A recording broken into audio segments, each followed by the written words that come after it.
Happy Thursday, Cleveland, and all Browns fans and Cleveland sports fans everywhere. Don't adjust your screen. No, Bull is not on the wing today. That's Mayor Bibb. We ran into Mayor Bibb at the Feed the Need. Yeah. Yes, we did. And I had a conversation with him and said, we'd love to have you back. And he's like, let me know. I'm pleased that we got you on the schedule this fast because it's always great to see you. Excited to be here. We had a good time last time, by the way. Yeah. We're glad to hear that. We're glad to hear that. We're going to, I promise you it will be mostly sports. All right? I promise you that. Yeah. I asked you this at Feed the Need, and I'd love to start today's show with this. Yeah. What's it like to be the mayor of a city whose football team has its playoff destiny in its own hands? It's a really damn good feeling to be 7-4 right now with some momentum headed into LA this weekend. But to see the Browns doing well, the Cavs are looking up, I think, too. So I think we got a good future for Cleveland sports. Yeah. What's it been like for you to watch? How do you watch on a typical Sunday? Are you one of those that has to be alone? Do you want to be surrounded by friends and family? Well, the last couple Browns games, I've been on my couch watching. There it is. But I was at opening a day, which we had a really good time at the stadium. I was at the opening night for the Cavs, and we got beat by the Thunder, unfortunately. Yeah. But I prefer most close games. I like being at home.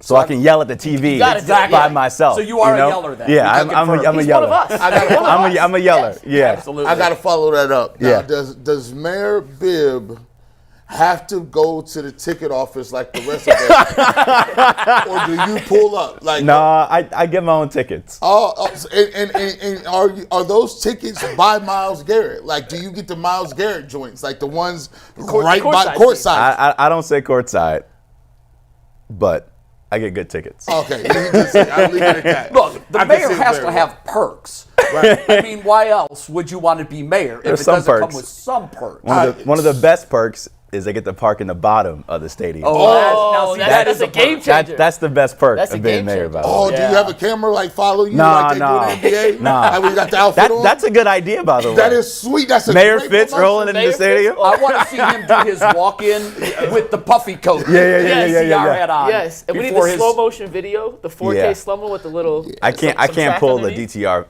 fit off. Yeah, I don't know. I don't know, Mayor. That fit was next level. It was nice. Oh, we saw Bo in it yesterday. We debated the purse. Is it a purse? Is it a Look at purse? this. Is it a bag? What is that? It's a merce.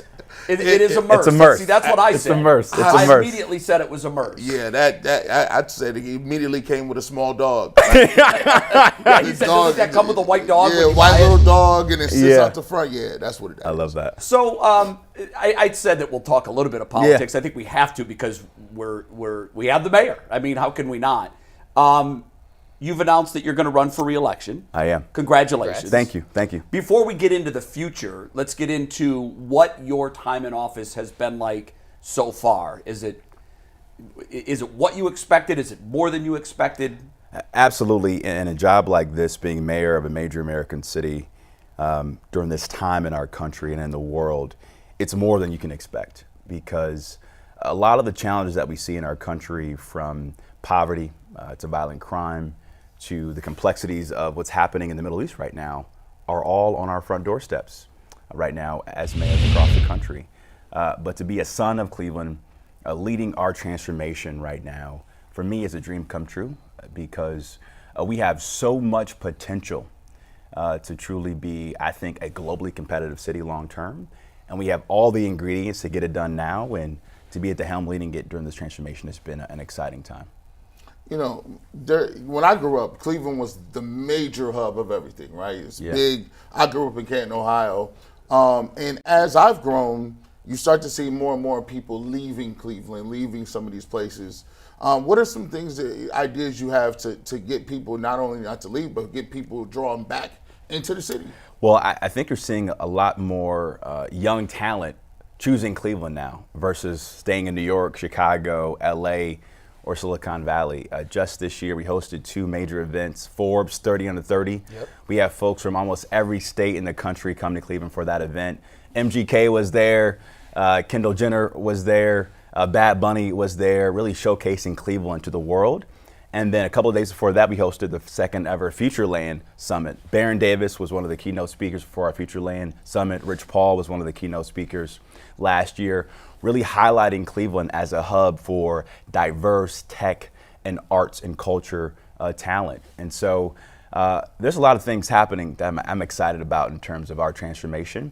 And I think we're making the big bets now to attract and retain that young talent for the future as well too. What are those bets? Well, the first big bet is the work we're doing with our riverfront and our lakefront. As you know, Dan Gilbert has committed up to $4 billion of investment to transform the Cuyahoga River. The Cavs are moving the practice facility to the Cuyahoga River. We are now embarking on a brand new master plan for the lakefront with the Browns, the Rock Hall, Great Lakes Science Center, really making that America's North Coast. Because one of the things I get jealous about when I go to Chicago, New York, LA is they've maximized their waterfronts. We haven't done a good enough job of doing that in Cleveland, and I think with the investments we're teeing up right now, we can be one of the truly first 2 waterfront cities in America. That's a Herculean task, and big it doesn't job. happen overnight. It is not. Take us through the timeline and what the waterfront looks like in your mind when it's complete. Well, I think every mayor since Tom Johnson has had a lakefront plan.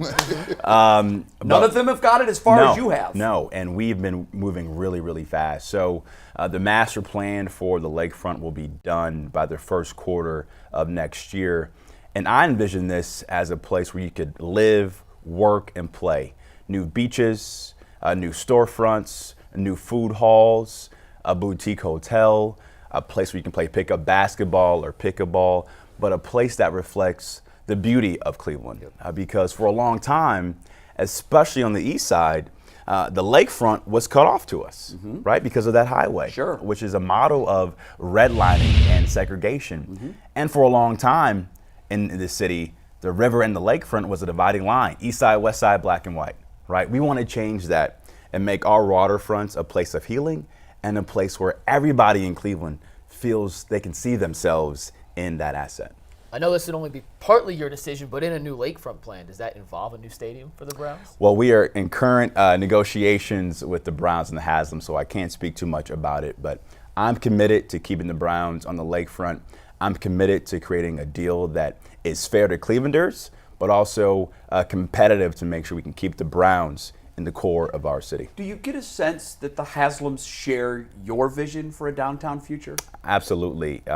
They really helped jumpstart our vision for the lakefront with the plans they released in 2021. And so we got a nice head start with their early plans that they rendered. And we picked up those plans and are running full steam ahead to make sure we can execute this vision. Go ahead, Chief. No, I was saying, I go back and you look at the Cleveland Browns leaving the first time. There was a delicate balance between, hey, we want you here, but we want you to pay your fair share. What does that look like, and is that come into play when they are invested in Milwaukee? Yeah, it certainly comes into play, and my number one responsibility as mayor is to make sure that for the residents of Cleveland that we have a fiscally responsible budget. And I want to do everything I can as we negotiate this deal to protect the general revenue fund. But I'm willing to be creative in terms of how we finance the renovation of the stadium, but also how we finance all the enabling infrastructure we have to get done to make our vision for the lakefront and the riverfront a reality. Yesterday on Channel 3, we did a story that the Globetrotters are planning a trip to Rocket Mortgage Fieldhouse. Oh, great. And we had one of their players visit the school that every year Channel 3 adopts a school for our reading program. And we follow those kids throughout the year. It's been wildly successful, and it's been very, very rewarding as a journalist to watch the growth in these young students as we've really put them under the microscope. It's a lot of pressure on these kids and the school, and particularly the teacher. But yesterday, one of the things that really stood out to me about this whole program is the power of inspiration. And there was a Globetrotters player that came to town ahead of the team's visit to promote their coming to Cleveland.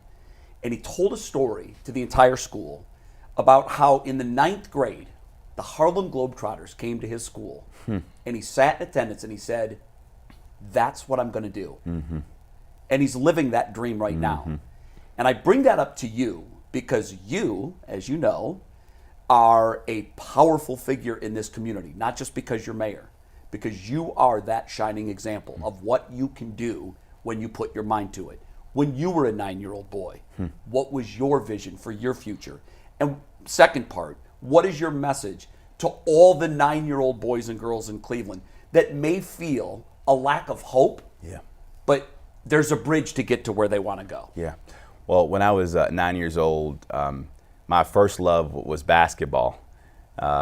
And I quickly learned in high school that that was not going to be in the cards for me in terms of playing in the NBA or playing pro ball. Or even a Globetrotter. Exactly, or playing college ball at Duke. But I fell in love with learning at a young age because my parents were working 2 jobs. Although they were divorced, they did whatever they could do to make sure that we made ends meet and we made a way out of no way. And I would get lost in the books in my library growing up on 121st and Dove. And so the power of learning for me helped me find a new reality, despite the fact that I grew up in a hard, impoverished neighborhood. And I believe you can make it out of Cleveland and make things happen in Cleveland, you can do anything you want to do. And there's so many countless examples of amazing people who have done amazing things that not only impacted our city and our state, but our nation. From Carl B. Stokes, the first black mayor of a major American city, to now a guy like Rich Paul, who is leading the sports and entertainment business with Clutch and his sports agency group. And so it's so important that we show young people that you are what you see. That's why I dedicate a lot of my time talking to young folks, going to schools, going to ball games. I'll be at the Glenville State Football Championship game Saturday night. They beat my alma mater. Sorry about that. Sorry about that. But I'm pulling for them all the way now. Yeah, making sure we bring another state football championship to our city. But we, as leaders now, have to do a better job of showing up for our young people and giving them that hope every single day. We're on a sports show, so I have to ask, and we'd be remiss if we didn't, but what was Mayor Bibb's NBA comp when you were a basketball player back in 9th, 10th grade? Ooh, I mean, I was a big Terrell Brandon fan. An OG. Right? An OG. Right. So I was a guy who had solid dribble game, good court vision, but I love getting my points when I need to get my points. You know? So you could score. I could score. That's nice. Had a good baseline J. Very nice. Still do. You got to by get the him out on your pickup games. I run in East Cleveland twice a week if you ever want to come out and play. I might pull up. Matt, wherever I might you're pull watching. up. Yeah, please. I might pull up. I think I can make an exception. That would literally blow the building up. People would go nuts. I just go easy on defense because I can't afford to break or tear anything. Yeah, don't get hurt right now. You can't have that. Yeah. You know, Mayor, the people of Ohio have spoken. They had legalizing marijuana on the ballot. What does that look like from an infrastructure standpoint and the financial ramifications of that being legalized? Do we have any idea of how that looks inside the city and where do we go from here with that? Well, as you know, when I took office last year, we led the effort to work to expunge low-level marijuana misdemeanors on folks' criminal records because a lot of folks in our city couldn't get access to a bank loan to start a business, couldn't get access to financial aid because they had these low-level drug offenses on their record. And so we are now working to expunge nearly 4,000 low-level marijuana misdemeanors in the city of Cleveland. But beyond that, we are now working with the legislature to figure out how much tax revenue can we get from the legalization of marijuana. So do you have an idea what that number might be? No idea quite yet, but I know from folks that I've talked to in Michigan, we were losing a whole lot of revenue from folks going up to Michigan, I've heard stories. buying legal marijuana. And so it's past time that Ohio and Cleveland gets its fair share. A piece of the bill, and I wasn't aware of this until yesterday, we did this story on Channel 3, was that, and as it's currently written, is that actual marijuana offenders would have an inside track to becoming entrepreneurs and owning dispensaries, which I thought was really interesting. It sounds like that's going to become very political, and that may be stripped from the bill. What's your thought on that? That's equity. That's equity. Yeah. Too many people in our country and in our state and in our city have gone to prison for far too long because of low-level marijuana offenses. And they deserve their fair share because many of their white counterparts are making a whole lot of money on marijuana right now. Yeah. So this is all about doing right by those folks. It'd be interesting to see those dollars flow into some of these communities legally. Exactly. And how that might change the face of Yes. some of the blight throughout the city, not just here in Cleveland, but in many major cities throughout Ohio. A couple of big issues that I want to get to before we let you go, because I know you're on a schedule. You recently made a very interesting comment to me, one that I know was applauded in many circles, about the gun violence in Cleveland. There's been so many different avenues to attack that. Yep. And Cleveland is not alone. This is a problem in most major American cities. And you said something that I'm not sure if it's completely unique, but I hadn't heard it. You looked to the parents of these young kids, 13, 14-year-olds, who are roaming streets with guns illegally. And as we've tried to solve this unsolvable Rubik's Cube, you said the parents play a role in this. Yeah. Any pushback from that? How was that received? And that I know of, I haven't heard many go that route. Yeah, I mean, for me, it's common sense. I think we can all here this afternoon recognize that it is not the government's responsibility to raise people's children. It's the government's responsibility to provide the infrastructure for safety, to provide good quality education in good schools, to provide opportunity in our neighborhoods. And that's what my administration is working on every single day. But when you have hundreds of young people downtown at night, beyond curfew hours, without a chaperone, that's a problem. And we need parents and caregivers to step up. And if you're a parent or caregiver and you know your teenager has a gun, you need to have a hard conversation with that child, because there's no reason why they need a gun. And it's important that our parents and caregivers make sure they know where their children are. When I was growing up, my mama, my grandma, my dad, they knew where I was. Right. It is unacceptable. Strong. To piggyback that, do you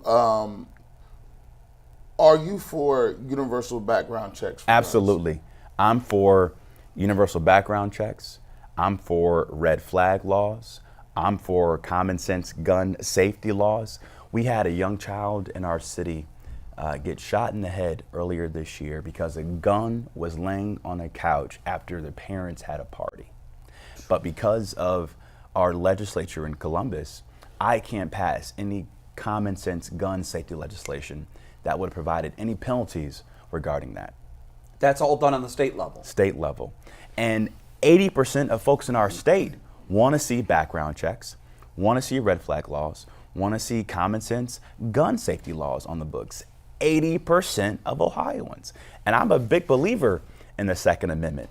But the Second Amendment should have some limitations. I like the way you said it. Common sense. Common sense gun reform. Needs to prevail. We have a light note that we're going to get you out of here on, but before we do that, I have to ask an airport question. Yes. This is a big issue right now for a lot of Clevelanders.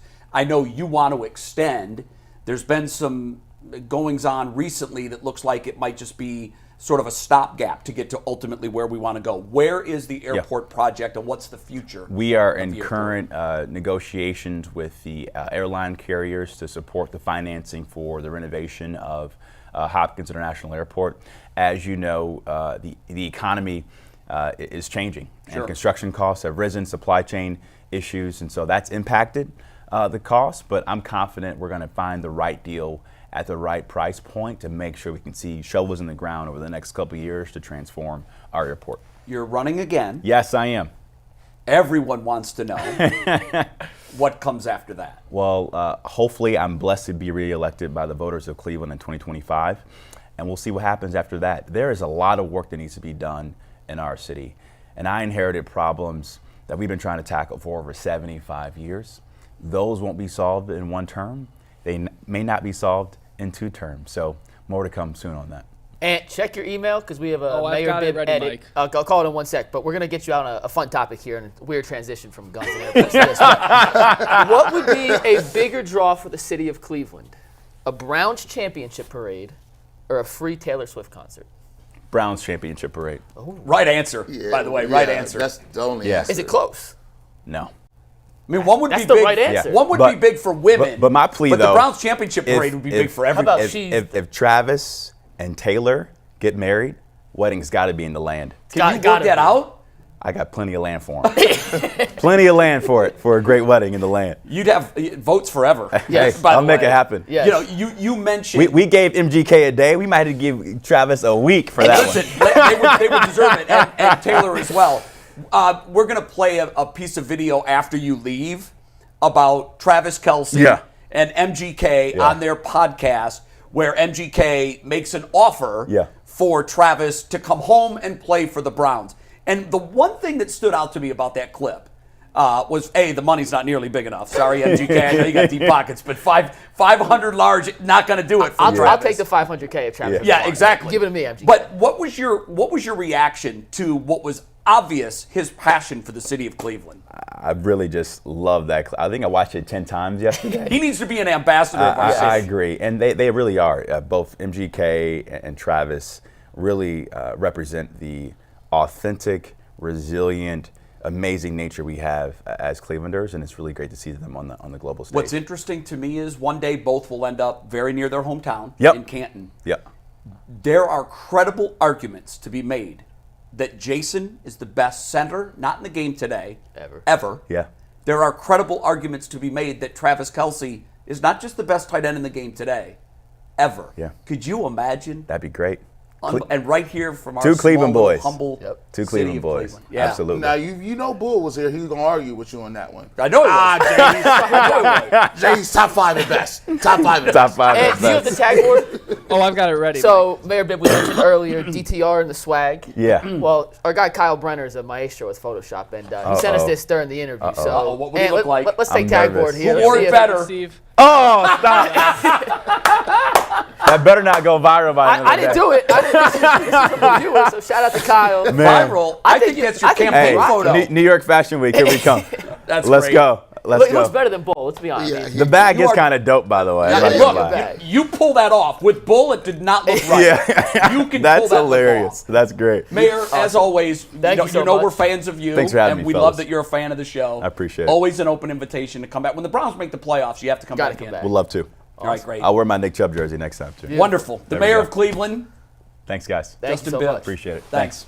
Got these. All right, we talked about the. Do you want to do the read before we show the Kelce video? Yeah, I want to remind everybody really Okay. quick Stay that here. Okay. as the weather keeps getting colder, the NFL offers stay hot on FanDuel. Right now, new customers get $150 in bonus bets with any winning $5 money line bet. Right now, and that's $150 if your team wins. If you've been thinking about joining FanDuel, there's no better time to get in on the action. The app is free and easy to use. There's a wide range of betting options like spreads, player props, over-unders, and more. So you guys can visit FanDuel.com/UCSS to kick off the NFL season. FanDuel, the official partner of the NFL. All right, great.